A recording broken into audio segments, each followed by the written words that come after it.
Life had a way of surprising me. At 58, I never expected the most challenging part of my life would come after retirement. It all started when I took in my grandson, David, to help him escape his chaotic home. Little did I know, I was inviting a storm into my peaceful life, one that would tear through my finances, my heart, and ultimately change everything I thought I knew about family and forgiveness. Stick around to hear the rest of my story, and don't forget to comment where you're watching from. I'm curious to know who's listening. When my husband passed away, I thought the hardest part of my life was behind me. I was wrong. After 30 years of marriage, retirement should have felt like a new chapter, one where I could finally take a breath. But nothing could have prepared me for the arrival of my 22-year-old grandson, David. I hadn't seen him in years, but when he showed up at my door, a suitcase in hand and a look of frustration in his eyes, I knew something had gone terribly wrong. His mother, my daughter, had always had a tempestuous relationship with him, never able to understand his need for independence or his unwillingness to follow rules. I had heard about the fights, the yelling, and the constant chaos, but it wasn't until David left her house that I truly understood how bad things had gotten. "I don't know what else to do, Grandma," David had said as he stood in my doorway. "I just need a place to stay for a while. I'll figure things out." I agreed, of course. What kind of grandmother would I be if I turned him away? I told myself that I was doing this to help him, to give him the stability he desperately needed. But from the moment David moved in, I began to feel like I had made a terrible mistake. He was lazy. He never cleaned up after himself, leaving dirty dishes in the sink, clothes piled on the floor. It was as if the house didn't belong to him. He spent hours in front of the TV or playing video games, and every time I asked him to help out with something, he'd make excuses or brush me off. "Grandma, I'm too tired," he'd say, lying on the couch. My patience started to wear thin. It wasn't just the lack of help. It was his entitlement, his belief that he didn't owe anyone anything. I could tell he didn't appreciate what I was offering him. It made me angry, but I told myself to stay calm. After all, he was family. I tried to give him the space he needed to settle in, but things began to get worse. And it wasn't just the mess. Something else was happening that I couldn't ignore. I remember the first time I checked my bank account. I had logged in to see if I could afford a little treat for myself, a dinner out with friends. What I saw shocked me. There were transactions for things I didn't recognize, online purchases, payments for electronics, and something that caught my eye, a new TV, one of those fancy models that cost a fortune. I couldn't believe it. I knew I hadn't bought anything like that. My heart started to race, and I immediately thought of David. But I couldn't bring myself to confront him yet. Maybe it was a mistake. Maybe I was just imagining things. The next few days only made things worse. David came home with new sneakers, the most expensive brand I'd ever seen. And then there was the video game console he bragged about. The one I knew was way out of his price range. When I asked him where he was getting all this money, he brushed it off. "I'm doing some online business, Grandma." "You wouldn't understand," he said, eyes glued to the screen of his phone. I wasn't buying it, and that was when the doubts started to creep in. Doubts I could no longer ignore. Something was wrong. The tension in the house grew. I could no longer look the other way. There was no way David could afford all this, especially considering he wasn't working and spent most of his time gaming. It was at that point I decided to start looking more closely at my finances. I checked every transaction, and that's when I saw it. Multiple purchases, thousands of dollars spent on things I never agreed to. It didn't take me long to realize the truth. David was using my credit card. I confronted him that evening. He was lounging on the couch, playing a game as if nothing was wrong. The anger I'd been suppressing finally boiled over. "David," I said, my voice shaking with emotion, "where is all this money coming from?" He looked up, his expression unreadable. "What money, Grandma?" "The money you've been spending on all this crap," I snapped. "This is my money, David. My retirement savings. What the hell do you think you're doing?" He didn't even flinch. Instead, he casually leaned back, his eyes avoiding mine. "You're gonna die soon anyway, Grandma. Why do you need all that money? I'm just having a little fun while I can." I felt my heart shatter. "You think I'm just gonna die soon?" The words cut deeper than anything he'd ever said to me before. I wanted to scream, to grab him by the shoulders and shake him, but instead I stood there frozen. I couldn't believe my own flesh and blood had done this to me. For days, I couldn't stop thinking about what he'd said. How had my own grandson become this person? How had he come to believe he could take advantage of me so easily? But then, I realized something. I was done being the victim. I spent days plotting my revenge. I wasn't going to confront him again. I wasn't going to beg him to leave. Instead, I decided to show him just how much damage he had caused, and I would do it in a way that he'd never forget. I didn't need to act out of rage. I needed to make him feel what it was like to lose control, to lose everything. I was going to take a trip he'd never see coming. It wasn't until a week after my confrontation with David that the weight of everything truly began to sink in. I kept telling myself that I was overreacting, that maybe I was just too sensitive. After all, he was my grandson. And family is supposed to look out for each other, right? But something about his casual dismissal of my hard-earned money, the way he acted like it was nothing, haunted me. It wasn't just the stolen money that bothered me, though. It was the way he shrugged off my hard work, as if all those years of struggling and saving for my future were somehow pointless. I wasn't some rich woman, not by any stretch of the imagination. I'd worked hard my entire life, raising children, paying bills, and making sacrifices so I could live comfortably once I retired. And here was David, treating my retirement fund like it was his personal piggy bank, spending it on meaningless things while I struggled to make ends meet. I began to watch him more closely, noticing his behavior with growing suspicion. His arrogance was growing with every day that passed. It wasn't just his spending habits. He was rude, dismissive, and entitled.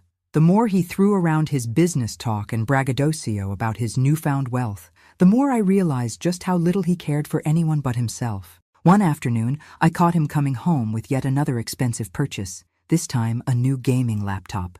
It was the final straw.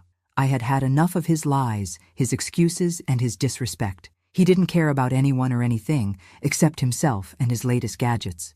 I walked over to him, my hands trembling as I tried to keep my composure. "David," I said, my voice tight with barely contained anger, "I want to know the truth. How are you affording all of this? What are you really doing?" He didn't even look up from his screen as he responded, "Grandma, I told you. I'm making money online. I don't have to explain myself to you." I could feel my blood boiling, but I forced myself to stay calm. I wasn't going to let him manipulate me again. "No, David, you've used my money without my permission, and I want to know how you're doing it." He finally looked at me, his eyes narrowing as if he was annoyed by my persistence. "It's none of your business," he muttered, before turning his attention back to his laptop. I felt the anger bubbling up inside me, but I held it in. I had to think. No more yelling, no more losing my temper. I needed to figure out a way to show him just how much he'd hurt me. I spent the next few days doing what I should have done from the start, investigating. I started checking my bank statements, going back months, trying to piece together what had been going on. The more I looked, the worse it got. There were multiple online transactions for things I hadn't bought, gaming equipment, tech gadgets, even a trip to a concert. All of it was under my name, charged to my account, and all of it was clearly his doing.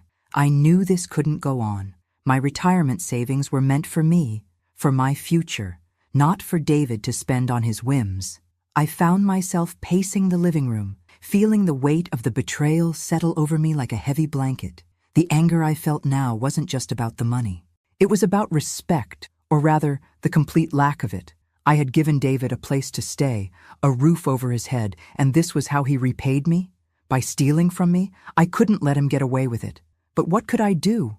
He was my family after all. I wasn't a vengeful person, but the idea of him walking all over me, taking advantage of my kindness, made me sick. I had to show him that there were consequences for his actions.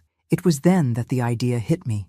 It wasn't something I'd planned to do, but it was the only thing that seemed to make sense. If David was going to treat me like a fool, I would make him feel the pain of losing something he cared about. I wasn't going to yell, I wasn't going to beg, and I wasn't going to let him off easy.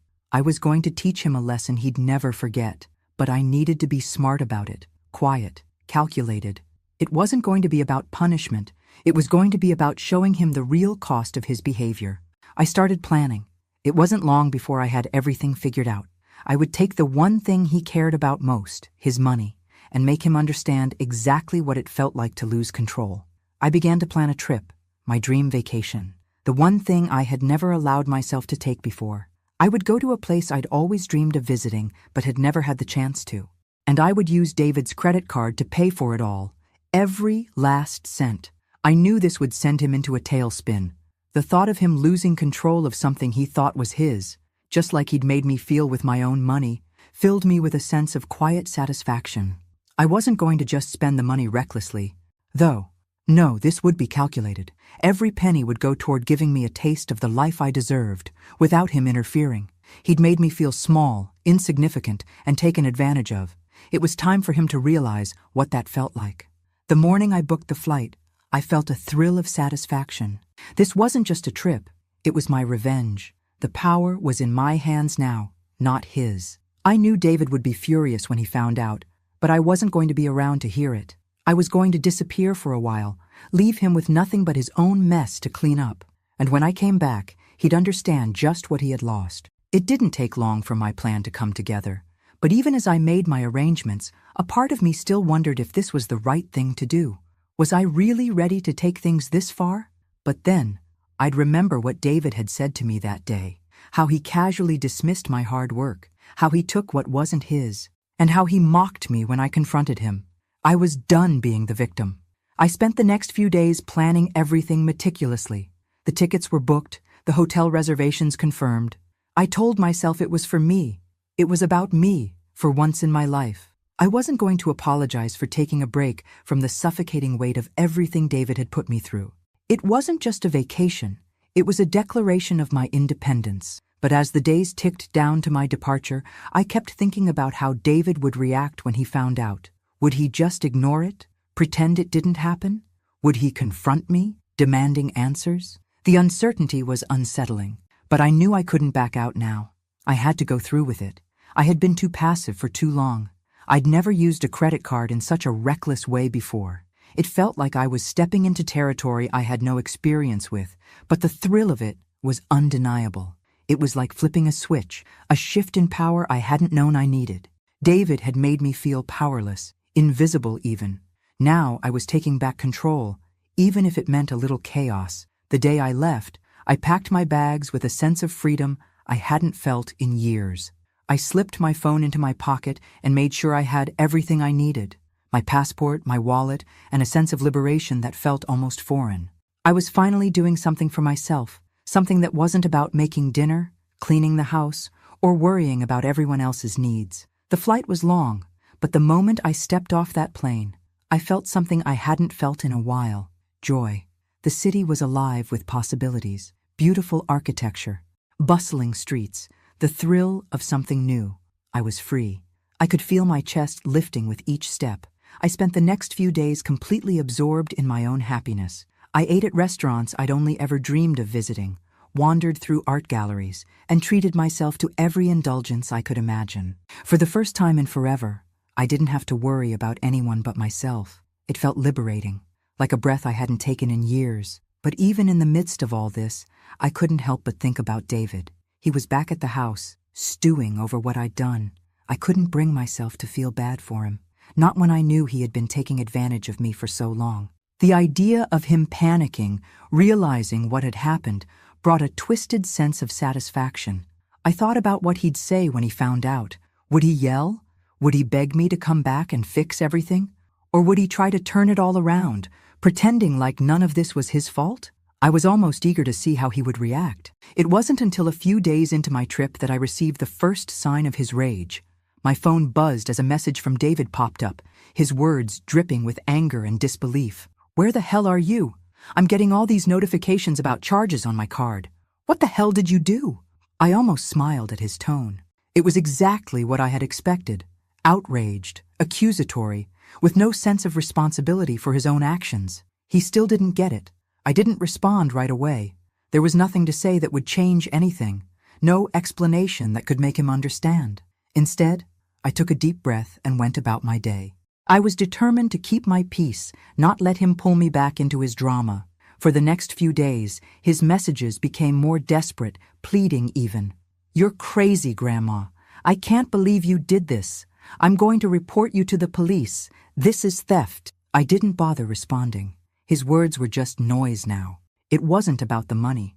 It was about him finally learning a lesson. He needed to understand what it felt like to lose something, to feel the sting of consequences. By the time I'd fully indulged in my vacation, I had spent every penny of David's card.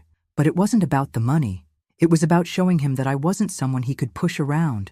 I wasn't going to sit in the background and let him take advantage of me anymore. This was my chance to finally stand up for myself. When I returned home, I felt a mix of emotions: excitement, relief, and maybe a little guilt. I had done something drastic, but it was necessary. Now I had to face the aftermath. The moment I opened the door to the house, I knew something was off. The silence felt heavier than usual. I hadn't expected things to be in perfect order, but I didn't expect the complete chaos that greeted me. There were empty pizza boxes on the floor, dirty dishes piled high in the sink, and crumbs scattered across the couch. It was like a hurricane had come through while I was away. And David, well, he wasn't there. I checked my phone again, seeing several missed calls from him. He was furious. When I finally heard his voice, the rage was palpable. "You're insane, Grandma. You think you can just disappear, spend my money like it's yours? You've completely lost it. I'm going to call the cops. I'm going to make sure they know exactly what you did." I stood there, phone in hand, trying to keep my composure, but I couldn't help the smirk that tugged at my lips. "David," I said, my voice steady, "you need to calm down. It's just a little trip, just a small way of teaching you a lesson. After all, I'm sure you learned something, didn't you?" As I hung up the phone, I realized just how far things had spiraled. What had started as a simple plan to show David that there were consequences for his actions had now become something much larger. Something I hadn't fully prepared for. I wasn't just dealing with the money, I was dealing with the emotional wreckage of a relationship I didn't know how to fix. But what I did know was this: I wasn't going to back down. David was going to have to face the consequences of his actions, and I wasn't going to apologize for giving him the wake-up call he so desperately needed. The ball was in his court now, and there was no turning back. I had done it. I had taken the trip I dreamed of, used David's money, and in doing so, felt a wave of power and freedom I hadn't experienced in years. But when I returned, the full weight of my actions began to settle on me. I wasn't sure how far I was willing to go in this battle with my own flesh and blood. The thought of what David would do when he found out gnawed at me, but I convinced myself it was worth it. He needed to understand the real consequences of his behavior.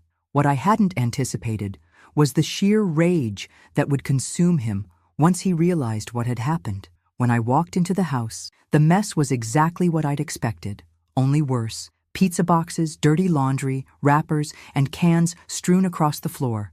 The house was in disarray, but worse than the mess was the silence, an unsettling, oppressive silence that only made the whole thing worse. David wasn't there.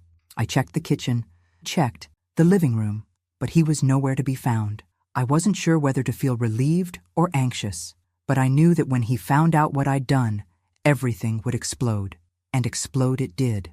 The first message I received from him was a fury-laden text. "What the hell did you do, Grandma? I'm seeing all these charges on my card. Where the hell are you? What did you spend my money on?" I knew the storm was coming. The part of me that had enjoyed my vacation now felt the sting of anticipation. I didn't even bother responding at first. I wasn't going to give him the satisfaction of seeing me react to his tantrum. I had done this for me, and I wasn't about to let him turn the tables on me. Minutes later, my phone rang. I didn't answer. Instead, I let it ring out. It was his voicemail. I figured he'd get the message eventually. An hour later, I received another message. "You're a crazy bitch, Grandma. I'm reporting you. You've stolen from me, and I'll make sure you pay for this." The arrogance in his words nearly sent me into a rage. Who did he think he was? He was the one who had crossed every line first. He was the one who had taken my money, used my credit card, and spent it recklessly. And now he was trying to twist this into something I'd done? I stood there, phone in hand, gripping it tighter with each passing second. The urge to call him back, to put him in his place, was almost too much to bear. But I stopped myself. I knew what I had to do next. Later that evening, when the house was quiet and the reality of my absence settled in, I got another call. This time, I answered. "Martha," his voice crackled through the speaker, thick with anger. "You have no idea what you've done. You think I'm just going to let this slide? You've gone way too far." The words stung, but I held my ground. "I haven't gone far enough, David," I said, my voice as steady as I could make it. "You think you can walk all over me? You think I'd just stand by while you steal from me? I'm teaching you a lesson, whether you like it or not." He let out a sarcastic laugh. "A lesson? Really? You're the one who needs a lesson, Grandma. You're losing your mind. I'm going to sue you, and then you'll see who's laughing." It hit me. He truly didn't understand what he had done to me. He still thought this was about money, about something trivial, but it wasn't. This was about respect, about setting boundaries and finally standing up for myself after years of being ignored, walked all over, and disrespected.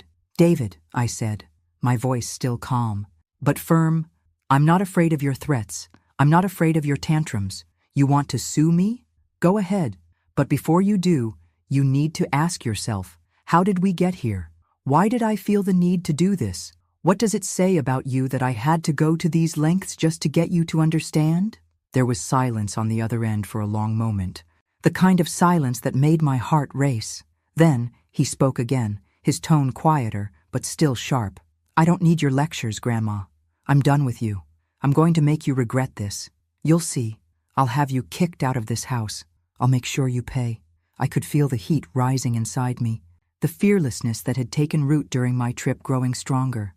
"David," I said slowly, "I think it's time for you to leave. This house is mine, and I don't want you here anymore. I don't care if you stay with your mom or find another place. You're not welcome here anymore." His voice exploded on the other end of the line. "What? You think I'm just going to leave? You can't do this. This is my house too." "No," I replied, my voice steady. "It's my house. You've been living here on my kindness, but you've crossed the line. It's time for you to go. Pack your things, David. I'm not asking anymore." The sound of him slamming the door was all the confirmation I needed. He had left, but that didn't mean it was over. In fact, it had only just begun. The following day, he was back. This time he had a threatening letter in hand, one that he had no doubt written himself, claiming that I had stolen from him and that he was planning on taking me to court for what I had done. He even threatened to call the police, but I didn't panic. I wasn't going to let him bully me anymore. I stood my ground, refusing to let him manipulate me into submission. "I'm not going anywhere," I said, looking him straight in the eye as he waved the letter in front of me. "You're the one who has to leave. You're the one who's been taking advantage of me, not the other way around. It's time for you to face the truth, David." But he wasn't ready to face the truth. Not yet. And as much as I had hoped he would, I knew the reality. David still saw himself as the victim in this story. But that was something I was about to change. One final, irreversible step at a time. The battle had only just begun, but one thing was clear. I wasn't going to lose this time. I never expected that the moment I stepped onto that plane, the freedom I felt would stay with me for the entire trip. The relief of finally being away from David, from all the mess he'd brought into my life, was intoxicating. I could almost feel the weight lifting off my shoulders as the wheels of the plane left the ground, taking me far away from the chaos I had been living in. It was just me now, in a world where I was in control. The first few days were bliss. I explored the city like a woman half my age, walking down cobbled streets, indulging in delicious food, and losing myself in a world of vibrant colors and endless possibility. For the first time in years, I felt alive. I wasn't the tired grandmother constantly cleaning up after her ungrateful grandson. I was Martha, a woman who was capable of enjoying life on her own terms. I stayed in a beautiful hotel with a view of the ocean, indulging in things I never would have allowed myself before. No guilt, no restrictions, just pure freedom. And every purchase I made, every luxury I experienced, was paid for with David's money. I wasn't spending recklessly. I was living my dream, using the means he'd stolen from me to show him what it felt like to lose control. But even in the midst of the excitement, there was a voice in the back of my mind. What was David doing back home? Had he figured out by now what I had done? What would happen when I returned? Would he confront me? Would he be furious? And most importantly, did he deserve forgiveness? The first message from him came on the second day of my trip. I had been prepared for it, but seeing his name flash on my phone still brought a surge of adrenaline. "Grandma, you can't just do this. You've ruined everything. I don't know what I expected from you, but this is too far. When I get back, you'll regret it. I'm taking this further. Don't think I won't." I let the message sit there for a while, not replying. Part of me wanted to respond, to let him have a piece of my mind, But I knew better than to engage with his threats. He was already showing his true colors: angry, bitter, manipulative. And I had learned from him that silence was often the most powerful response. I turned the phone off and went back to my day, walking through museums, sipping coffee at little sidewalk cafes, and basking in the feeling of being completely removed from everything that had tied me down for so long. By the time I reached the final leg of my trip, I felt like a completely different person, renewed, reborn. My days were no longer dictated by the chaos of David's presence. I had nothing but time to reflect on the choices I had made, the pain I had endured, and the way forward. As much as I loved every moment of the adventure, there was a part of me that knew I couldn't keep running. I couldn't keep hiding. I needed to go back, face whatever consequences awaited me, and finish this. But not out of fear. No, I wasn't afraid anymore. I was ready to take the next step in reclaiming my life. I had one more decision to make. Would I let David back into my life, even after everything he had done? After all the lies, the disrespect, and the betrayal?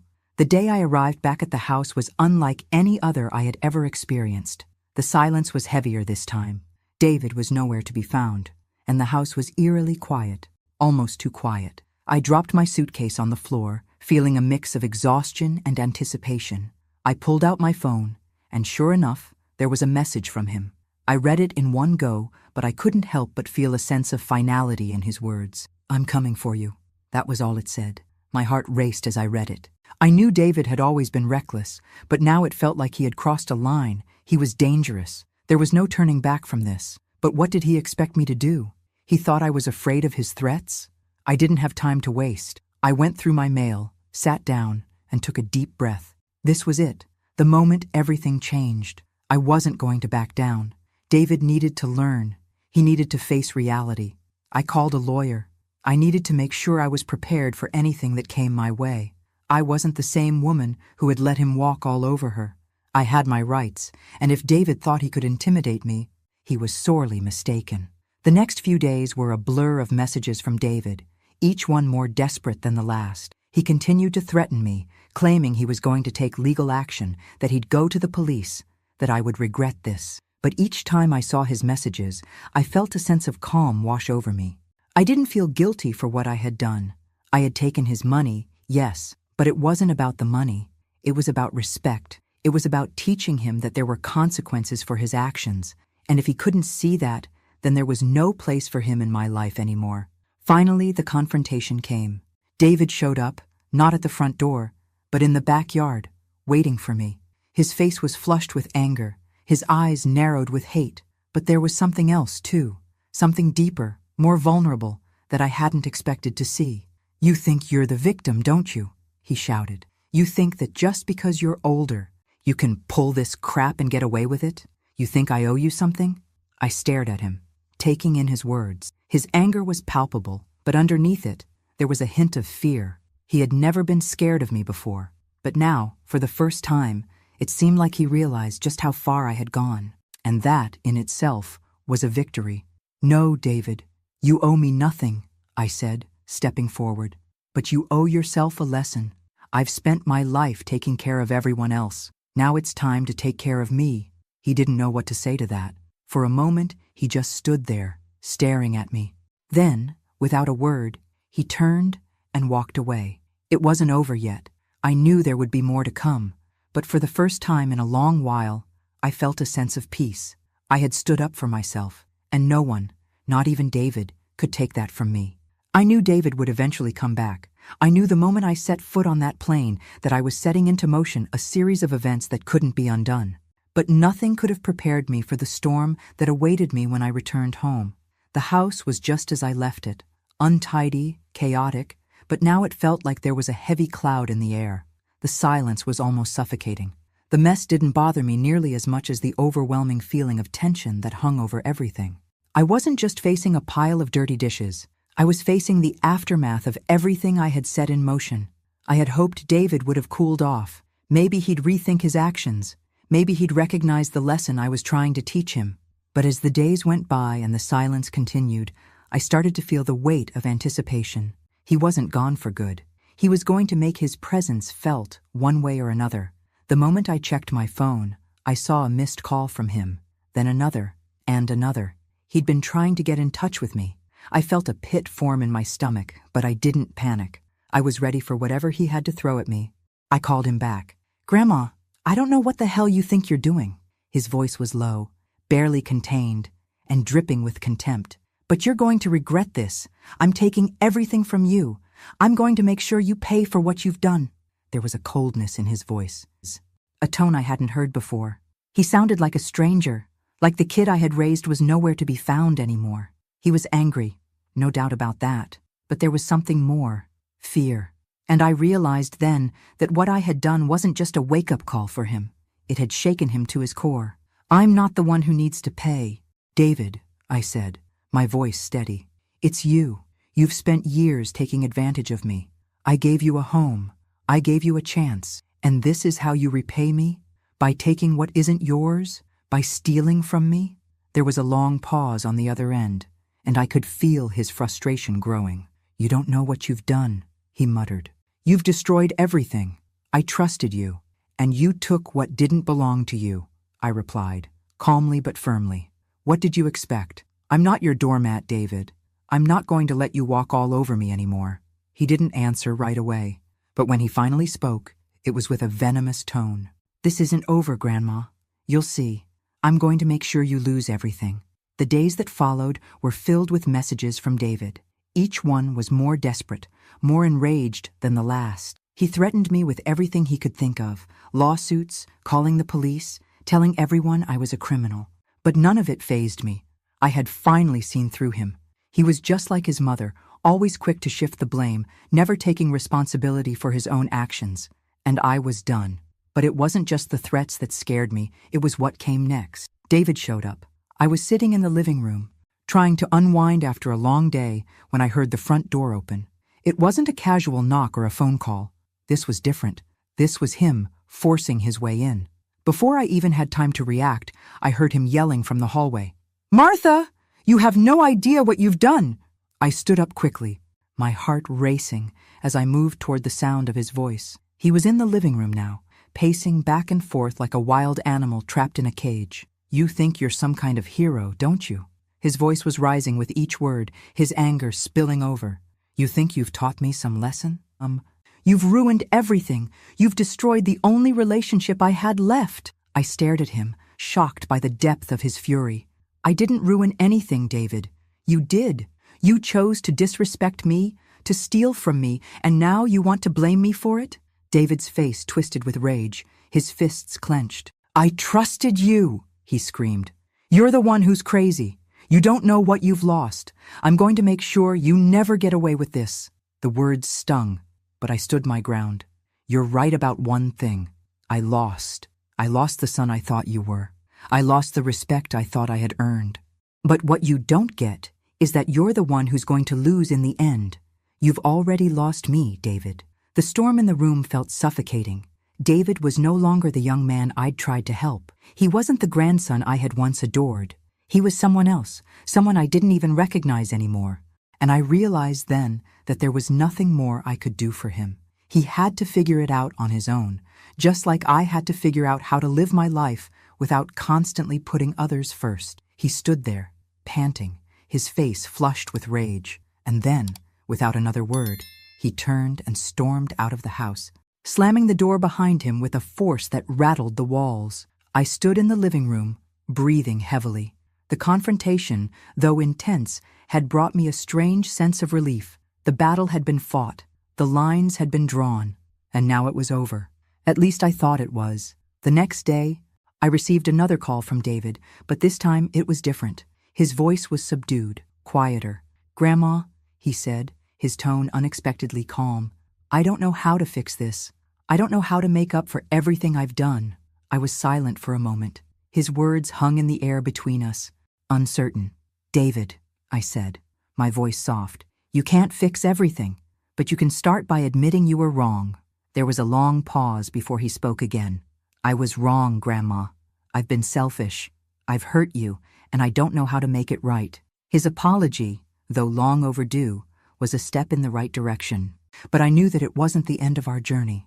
There would be more to this story, but for the first time, I felt like I had some control over what came next. The next few days were filled with silence. No more threats, no more messages. I didn't know where David was, but I knew I had done what I needed to do. David had a long road ahead of him, but I had finally found the strength to stop enabling him. I couldn't save him from himself anymore. I had to save me.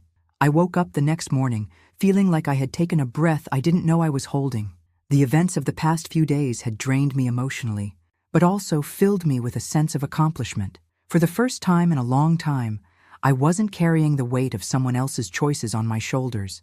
I wasn't going to fix David's problems anymore. As much as I had hoped for a peaceful resolution, I knew deep down that this wasn't over. Not yet. David's rage had been palpable, but so had his guilt. He knew he had gone too far. I could feel it in his voice during that brief apology. The vulnerability, the admission of fault, even though he'd been unwilling to fully accept it before. I couldn't help but wonder, had he really learned anything? Or was this just another cycle of empty promises and unkept resolutions? I had spent years hoping he would grow into the man I always wanted him to be, but I had to face the painful truth. He wasn't that man yet. Days turned into weeks, and the silence between us grew heavier. I didn't hear from David. Not a call, not a message. I had to admit to myself that a part of me feared he was gone for good, that my actions had pushed him over the edge beyond repair. I couldn't tell if that thought relieved me or devastated me. But then, late one night, just as I was about to turn in, my phone buzzed on the kitchen table. I froze for a moment before I picked it up. It was a message from David. "I'm at the door. I need to talk to you." I stood still, staring at the screen. What now? I took a deep breath and set the phone down. For a long moment, I thought about ignoring him. I had made my peace with the idea that we might never speak again. But then, I realized I had to face him. Not because he deserved it, but because I needed to face him. It was time to stop running from this. When I opened the door, David was standing there, his face a mix of exhaustion and regret. He was different somehow, less like the arrogant young man who had stormed through my life, and more like a young adult who had seen the consequences of his actions in a new light. "Grandma, I know I've messed up," he said, his voice quiet, almost fragile. "I've been thinking about everything, about the money, the way I've treated you, and I know I don't deserve your forgiveness. I don't even know if I deserve to be here. But I'm asking for another chance. Please." I didn't know how to respond. I could see it in his eyes, the genuine sorrow, the awareness of how deeply he had hurt me. But a part of me hesitated. I wanted to forgive him. I really did. But the scars he'd left behind weren't so easily healed. "David," I began, my voice soft but firm, "I don't know if I can forgive you yet. You've hurt me in ways I never imagined you could, and you've pushed me to my limit." He nodded, taking a step closer, though he stopped short, as if unsure how much space he should take. I know, and I'll do whatever it takes to make it right. I've been to rehab. I've started working, really working, to turn things around. I just wanted to show you that I'm trying. I'm really trying." For the first time, I could see the weight of his past decisions in his eyes. He had changed, or at least, he was starting to. "I'm not going to pretend that everything is just going to go back to normal," I said, the words coming out slower, more deliberate. "But I've realized something too. I've spent my life taking care of everyone. I never took care of myself, and now I need to make that a priority." David stood there, silent, giving me the space I needed. I could see the hurt in his eyes, but there was something else there. Hope. It was clear that, despite everything that had happened, he still wanted to be part of my life. He still wanted a chance to prove that he wasn't the person he used to be. "I can't promise you anything, David," I continued, my voice wavering slightly. "I can't promise I'll forget what you did, or that I'll ever fully trust you again. But I'm willing to try. I'm willing to see if we can rebuild what was lost." He nodded, a small but genuine smile tugging at the corners of his lips. "That's all I'm asking. I just need you to believe that I'm different now. I'm not the same person who walked out of here before." I studied him for a moment. He wasn't the reckless, arrogant young man who had spent my money without a second thought. There was something in him now, something like regret, something like a desire to make things right. I wasn't sure if that was enough, but it was a start. "All right," I said finally, opening the door wider. "Come in. We'll take it one step at a time." That night, As we sat down together at the kitchen table, I realized something important. This wasn't the end of the story. It wasn't the end of the mistakes, the hurt, or the healing, but it was a step towards something new for both of us. David wasn't the perfect grandson I'd always imagined, and I wasn't the perfect grandmother. But somewhere between the pain and the pride, there was a path forward. Maybe it was long, maybe it would be difficult, but I was willing to walk it. And for the first time in a long while, I felt a sense of peace. It wasn't about forgiving him instantly. It wasn't about pretending everything was okay.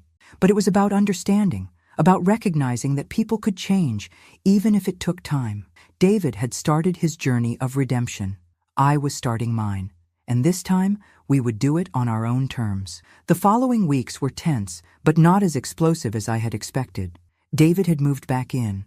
Though he spent most of his time out of the house, working hard to keep himself busy, he was trying, really trying, to show me that he was different. He cleaned up after himself without me asking, cooked meals for the both of us, and started saving up his own money rather than relying on mine.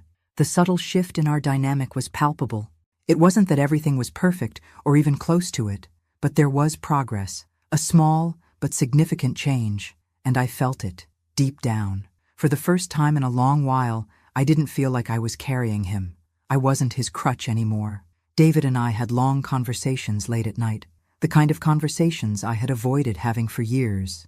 We talked about the past, about his mistakes, about my own regrets, and I realized that, just like him, I had my own issues to work through. For so many years, I had ignored my own needs, my own desires, always putting everyone else first. I had spent my life taking care of my children, my family, my friends, and in the process, I had forgotten what it was like to take care of myself. I had allowed David to take advantage of me because, in a way, I had let him. I wasn't just the victim in this story. I had played a part in the dynamic we had created. I think David's realization of his own shortcomings came in bits and pieces. One evening, after a long shift at work, he sat down next to me at the kitchen table, his hands folded in front of him. He looked at me for a long time, almost like he was studying me. "Grandma," he started, his voice hesitant, "I don't know if you'll ever really understand how sorry I am for what I did. I've thought about it every single day since I left. I was so selfish, so immature. I thought I was invincible. But you were right. I was just running away from everything. And you, well, you were always there, trying to make everything better for everyone else, including me."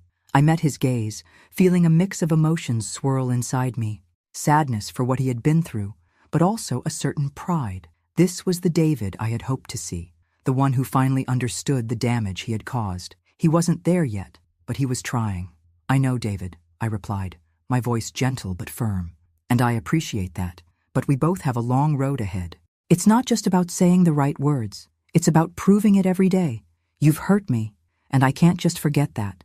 I need you to show me that you're willing to work hard to rebuild what we've lost. It's going to take time." His face softened, and for the first time, I saw a glimmer of hope in his eyes, a hint of the person he could become. "I will," he promised. "I'll prove it to you. I won't let you down again." A few days later, I was sitting on the porch, enjoying a rare moment of peace, when David came outside with a small package in his hand. I looked up at him, curious. "What's this?" I asked, a little surprised by his sudden appearance. "I know it's not much," he said, handing me the package with a shy smile. "But I thought maybe it could be a start, a way to show you I'm trying to make things right." I took the package from him, unwrapping it slowly.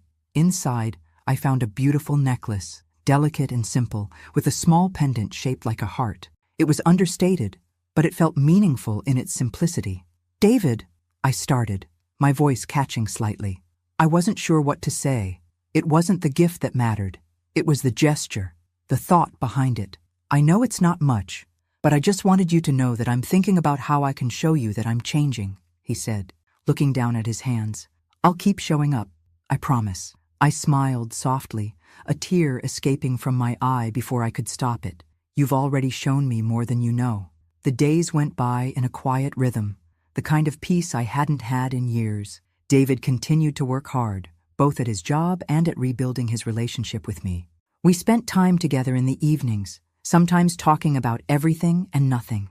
He helped me around the house, offering to cook dinner or take care of the yard work. We didn't talk much about the past anymore, but I could feel the shift between us, the slow mending of our broken bond. Still, there were moments of doubt, moments when I wondered if it would all unravel again. But then I'd remember the apology, the change in him, the small acts of care and respect, and I began to trust again, slowly but surely.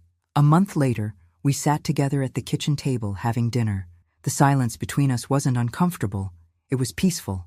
For the first time in a long while, I felt like family again, like we were starting to rebuild something real. David looked at me, his eyes softer now, and he said, "I know I'm not perfect, Grandma, and I know I have a lot to prove, but I want you to know, I'll never stop trying." I took a deep breath and smiled. "I'm proud of you, David. For the first time in a long time, I'm proud." That evening, as the sun set outside, I realized something important. We had both been broken by our actions, David by his mistakes, and me by my inability to put myself first. But in facing those mistakes, we had both learned that redemption wasn't about perfection. It was about the willingness to change, to show up for the people who matter, and to keep trying. David had started down that path, and so had I. And for the first time, I felt the weight of the past lift off my shoulders. We weren't perfect, but we were trying. And that, for me, was enough. In that moment, I realized something else, something I hadn't fully understood before. My journey wasn't about forgiving David or forgetting the hurt he had caused. It was about letting go of the bitterness, the anger, the years of frustration. I was finally freeing myself from the chains I had put around my own heart. The future wasn't certain, and there were still many challenges ahead, but for the first time, I felt like I was truly living again. And that was the start of our new beginning. It's strange how life works. You spend so many years thinking you know exactly how things will unfold, only to realize that everything changes when you least expect it. When I first let David back into my life, I didn't know if it was a mistake or a new chapter waiting to be written. I had no way of knowing whether the lessons I had tried so hard to impart on him would stick, or whether we were both doomed to keep repeating the same mistakes. But now, weeks after his return, I could finally see the truth. We were both trying, and for the first time, I had hope. That hope wasn't the same as blind faith. It wasn't about expecting everything to be perfect. Nothing would ever be perfect, not after everything we'd been through.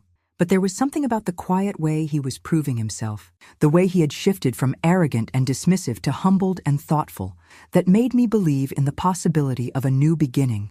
It wasn't long after David gave me that necklace, the simple yet thoughtful gift that still hung from my neck, that we started to carve out small moments of genuine connection. He was no longer just the angry, entitled young man who barged into my life with his careless attitude.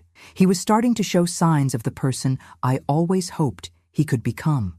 I watched him more carefully now, at the way he worked, at how he treated me, at how he apologized, not just in words but through his actions. We didn't talk much about the past anymore.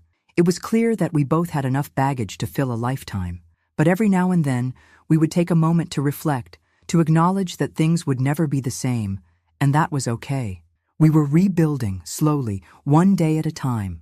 One quiet afternoon, as we sat in the living room together, David leaned forward, his eyes slightly downcast as if weighing his words. "Grandma, I've been thinking," he said, his voice quieter than usual. "I don't think I've ever really told you how much I appreciate what you did for me. All those years, you didn't have to take me in, You didn't have to let me stay when things were falling apart, and I don't think I ever thanked you properly." I sat there, taking in his words, surprised by the sincerity behind them. It wasn't something I was used to hearing from him, especially not before everything had fallen apart. The old David would have never said something like that, not without some form of manipulation, at least. But this was different. This was real. "I did it because you were family," I replied, my voice steady but soft. "Because I thought you needed me. But you're not the same person you were before, David. And I think you're starting to see that too." He nodded slowly, as if contemplating my words. "I am. I don't know how long it's going to take, but I'm not going to give up on being better, for both of us." And in that moment, I knew. This was the start of something real. Things didn't happen overnight. I wish I could say that after David's apology, everything fell into place. and we were immediately perfect, but we both knew better than to expect that kind of magic. The healing we needed was far from immediate, and we both stumbled along the way. But it didn't matter. We were walking together, and that was a start. I watched David find a job, a real job, something he was proud of, something that gave him responsibility. And I watched him struggle too, as he learned how to budget his money, how to make ends meet on his own, without me picking up the slack. For the first time in a long while, I felt like I wasn't carrying his weight. It was an incredible feeling, being free from that burden. I did my part too. I found the strength to let go of the bitterness I had carried around for so long. Forgiving him didn't mean forgetting what had happened. It didn't mean everything was magically okay, but it did mean that I was no longer letting the past poison my every thought, and that felt like a victory in itself. One evening, as we shared dinner together, the conversation turned to something I hadn't expected. David was sitting across from me, his usual humor tempered by the seriousness of the moment. "You know," he said, his voice uncharacteristically soft, "I don't think I ever really understood what it meant to be part of a family until now.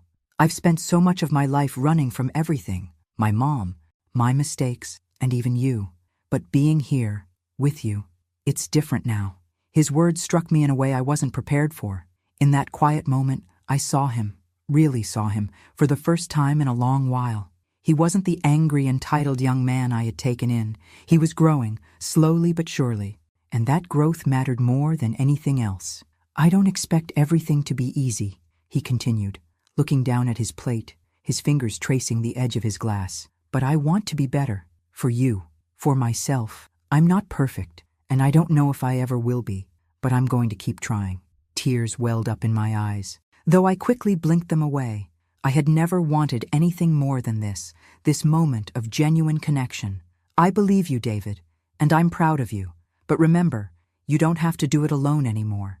You have a family now, and that's not something you have to run from." We both sat in silence for a few moments, the weight of his words sinking in. And for the first time in a long time, I felt like we were both on the same path, walking towards something better. That night, as I sat in my favorite chair, watching the evening sky grow darker, I couldn't help but reflect on how far we had come. When David first arrived at my doorstep, I never imagined it would lead to this peace, this sense of mutual respect. But it had. Slowly, painfully, but steadily, we had both found a way to rebuild our relationship. The road ahead wouldn't always be easy, and there would be bumps along the way. But for the first time in years, I felt hopeful. Maybe things didn't have to be perfect. Maybe it was enough that we were trying, and that we were together. And maybe, just maybe, that was all we really needed. The past would always be part of our story. But as the sun dipped below the horizon, I knew that today, this moment, was what mattered most. And for the first time in a long time, I felt like I could finally breathe. I had to admit, things were starting to settle. David had been back for months now, and while I wouldn't say everything was perfect, it was better. He was working full-time, paying his own bills, and more often than not, he was the one asking how he could help around the house. The days of being a passive observer in my own life were behind me. But of course, it wasn't all sunshine and rainbows. Even as David tried to prove himself, I had to come to terms with a painful truth. The trust between us wasn't something that could be rebuilt overnight. No matter how hard he tried, there would always be that lingering shadow of what had happened. I couldn't forget the betrayal, the lies, and the years of him using me as an easy target. That night, as I sat at the kitchen table drinking my tea, David came in, a little out of breath as though he had been rushing to get home from work. "Grandma," he said, his voice quiet, almost uncertain. "Can we talk?" I set my cup down, watching him carefully. There was something different about his demeanor tonight. He didn't have that cocky, I'm in control attitude he used to wear like armor. This time, he seemed vulnerable. "Of course," I said, motioning for him to sit across from me. "What's on your mind?" He hesitated, running his hands through his hair before taking a seat. "I've been thinking a lot about everything, about how I've treated you, about how I've messed up."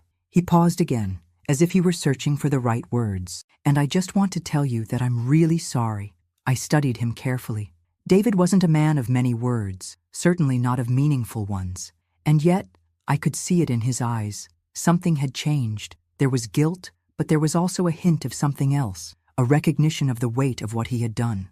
"I know you're trying, David," I said, my voice calm, though there was a twinge of pain still present. "But just saying you're sorry doesn't make everything right. You can't just fix everything with words." "I know," he said quickly, nodding in agreement. "I've been thinking about that. I know I can't just say it and make it go away, but I need you to know that I'm not the same person anymore. I'm not the same person who left. I want to prove that to you every day, not with promises, but with my actions." He didn't say anything else after that. He just looked at me, his eyes full of sincerity. But the thing was, I wasn't sure I was ready to believe him. How could I? How could I just forget everything that had happened between us? He had taken advantage of me, drained me emotionally, and used me like an ATM. The next few days were quiet, too quiet perhaps. David went about his business, and I went about mine. But there was an underlying tension between us, a distance that was hard to ignore. One evening, after dinner, David came into the living room while I was watching TV. He sat down next to me, this time with a little more determination in his posture. "Grandma, I need to tell you something," he said, his voice firm but kind. "I've been talking to someone, a counselor. I think I need to work through a lot of things, stuff I've been running from for a long time." I looked at him, a little surprised. A counselor? I had never thought David would be the type to seek help, especially not for his emotional problems. But in that moment, something inside me shifted. Maybe he wasn't just saying the right things. Maybe he was finally starting to do the work. "That's a good step," I said, though there was a hesitation in my voice. "But it's going to take time. You can't expect everything to just magically get better. You've got a long road ahead of you." "I know," he said, his voice low but resolute. "I don't expect it to be easy, but I can't keep running from my past. I need to own up to the things I've done, to you, to myself, and I can't do that without help." There it was again, the sincerity in his voice. Could it be real? Could he actually be taking this seriously? I didn't know, but for the first time in a long time, I didn't feel like I was carrying the weight of his decisions on my own. The weight was now shared between the two of us, and maybe that was enough for now. Weeks went by, and David continued his work with the counselor. He didn't talk much about it, but I could tell that he was changing, slowly but surely. He was less defensive, less quick to blame others, especially me. He seemed to be opening up in ways I hadn't seen before. One evening, as we sat at the kitchen table, he said something that struck me. "Grandma," he began, his voice steady, "I think I'm ready to start paying back what I owe, not just to you, but to myself. I've been given so many chances, and I've thrown them away. But I think now I can start doing things the right way. I want to make up for the things I've done." I sat there in silence for a moment, letting his words sink in. I could hear the sincerity in his voice, the change in his tone, but still, I wasn't sure I was ready to fully trust him again. "Not yet." "I'm glad to hear that, David," I said softly. "But words are one thing. Actions are what matter now." That night, as I lay in bed, I thought about how far we had come. It had been a difficult journey, and I still didn't know where it would take us. But for the first time in a long time, I felt like maybe, just maybe, David could finally start to make things right. The truth was, I had no idea what the future held. But I did know this. He had to prove himself, and so did I. We were both on a journey of change, and whether we were ready or not, the future was waiting for us to take the next step. And for once, I wasn't afraid to take it. As the days passed, the cracks in our relationship began to heal, not through dramatic gestures, but through small actions. David, little by little, showed up for me in ways that mattered, and slowly, I found myself believing in him again. Trust wasn't something that could be restored overnight, but it was something we could build together. We were learning to forgive, not just each other, but ourselves. And maybe, just maybe, that was the most important lesson of all. It's strange, isn't it? How sometimes life can feel like it's on a straight path for so long, and then in an instant, everything changes. I'd spent years sacrificing my own happiness for the sake of others. First my children, and then David. But as time went on, I realized how exhausting that was, how the weight of that responsibility had slowly crushed me. In a way, it was David's mistakes and my own reaction to them that finally broke me free. I'd spent so much of my life thinking that being a good person meant endlessly giving, even when it meant sacrificing my own well-being. But through everything with David, I learned a painful truth. Sometimes you have to stop giving. You can't just pour yourself into someone else and expect them to change. People have to change on their own terms.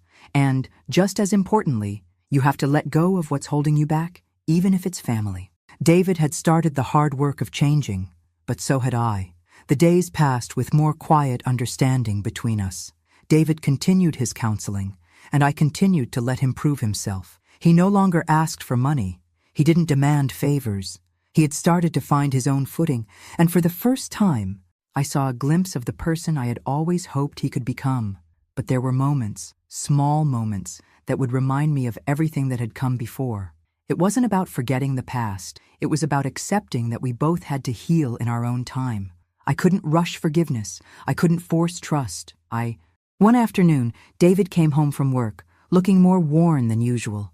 I could tell something was bothering him.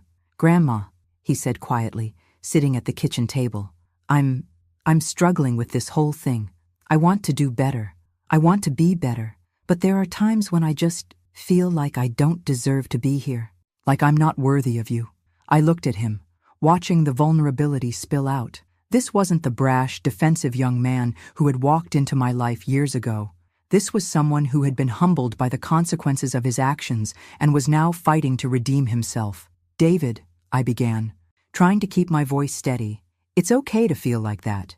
You've been through a lot, but you don't have to be perfect. You just have to keep showing up. That's all any of us can do."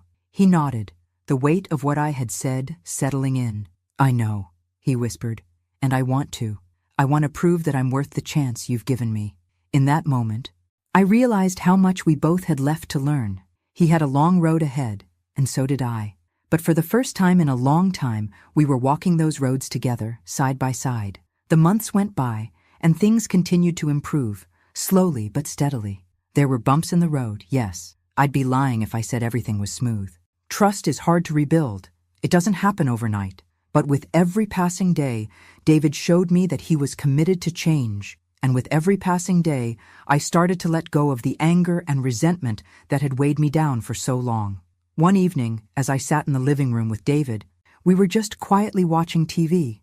It felt like a normal night, but it was more than that. It was a sign that we had finally found a new rhythm. We didn't have to talk about the past anymore. We were simply existing in this space, together. "You know," David said softly, breaking the comfortable silence, "I think I understand now. What you meant about taking care of yourself. It's not just about making sure everyone else is okay. It's about being okay yourself first. I didn't get that before. I thought I was supposed to fix everyone around me, but I was never fixing myself." I looked over at him, the weight of his words sinking in. He was right. He had never understood that the key to helping others was first being whole yourself. It wasn't something I had fully understood until now, either. "I think I understand it too," I replied, my voice thick with emotion. "For a long time, I thought being a good grandmother meant giving everything to you. But I didn't realize I needed to start giving to myself again." That night, as I lay in bed, I realized how much we had both changed. There was still work to be done, and the road ahead wouldn't be easy, but we had taken the first steps in the right direction, and that meant something. I had spent so much of my life clinging to the idea of what family should be, always sacrificing, always giving, and never asking for anything in return.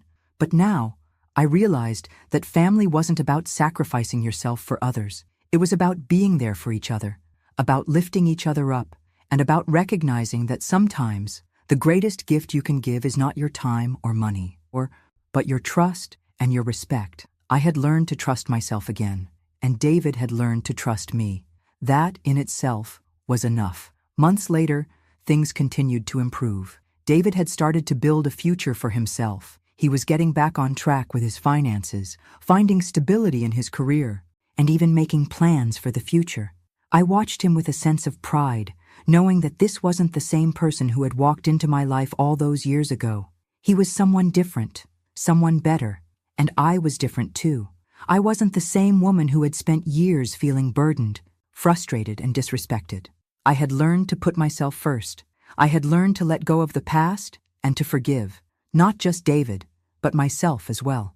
One afternoon, as I was tending to the garden, David came outside and handed me a small box. I looked at him curiously.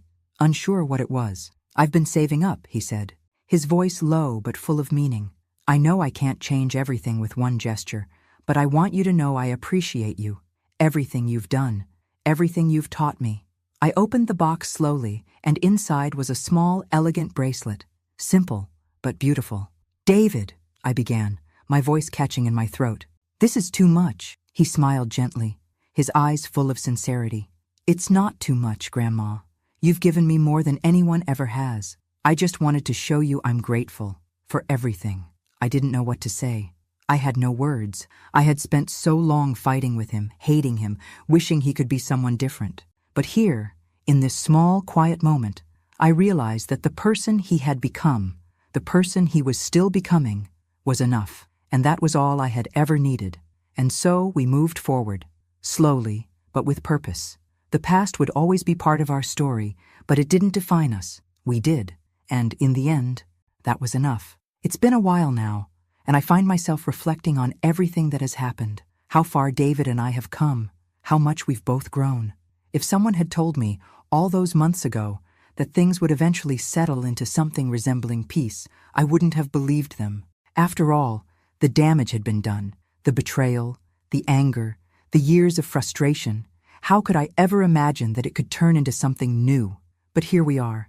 I'm sitting on the front porch as the sun sets, the warm evening air swirling around me, and I can't help but think about the path we've walked. David and I have come a long way. We no longer talk about the past in the same way. We don't need to anymore.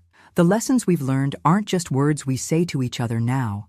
They've become the foundation of our lives. We no longer carry around the same resentments, the same bitterness. And while I know there are still moments of doubt, moments when I wonder if this is all just temporary, if one day he'll slip back into old habits, I also know this: he's trying, and so am I. David had been doing well. He kept working at his job, putting in the hours, saving up, and making small steps toward being financially independent. For the first time in a long time, he was responsible, and it wasn't just about money. It was about the small changes, the way he'd go out of his way to help me around the house without me asking, the way he'd sit down and talk to me after dinner, not just about the things that were difficult, but about his hopes, his fears. He was finally, truly, opening up in a way I hadn't seen before. And that wasn't all. There were the little moments, the kind that went unnoticed by the outside world, but meant everything to me. The way he would text me in the middle of the day just to check in and see how I was doing. The way he'd take me out for coffee just because he knew I liked it. These were the things that mattered now. The small, quiet gestures of love and respect. It was on one of those evenings, as we sat together in the living room, that I realized how far we had come. The room was filled with the soft glow of the lamp, the quiet hum of the evening outside. David was flipping through channels, his body relaxed on the couch, while I knitted a sweater, my hands working on autopilot. Then he turned to me, his voice breaking the silence. "Grandma," he said, his tone thoughtful, "I've been thinking about everything, about what you've taught me, about what you've given me. And I don't think I've ever really said this, but thank you for not giving up on me, even when I didn't deserve it." I set the knitting aside, surprised by the sincerity in his voice. "Thank you." It wasn't something he said often. His words hit me harder than I expected. I swallowed, trying to find the words, but I didn't need to say anything. I just reached out and placed my hand on his. "You've made a lot of mistakes, David," I said softly. "And so have I. But the thing is, we're not the same people we used to be, and that's what matters. You've earned my trust again, but it took time, and it took effort." He smiled, a small, almost grateful smile, and nodded. "I know. I just want you to know that I'm doing my best to be better. I want to be someone you can be proud of." "I already am," I said quietly. "I already am." It wasn't always easy. There were moments when the past came rushing back, when the anger and frustration would bubble up again. But we didn't let it destroy us. We faced those moments together, not as adversaries, but as two people who had learned the hard way what it meant to truly care for one another. A few months ago, we took a walk through the park, something we used to do when he was younger. Back then, we would talk about everything: the future, his dreams, his struggles. Now it was different. It wasn't about his mistakes or my regrets. It was about just being present with each other, appreciating the quiet moments that life offered. We didn't need to say anything, but the bond between us was stronger than ever.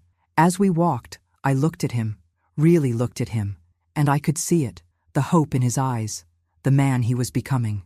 Not the man I thought I would lose forever, but the man who had come back from the brink. I felt proud, not because he had become perfect, he wasn't, but because he had become someone who owned his actions, who was willing to fight for what mattered.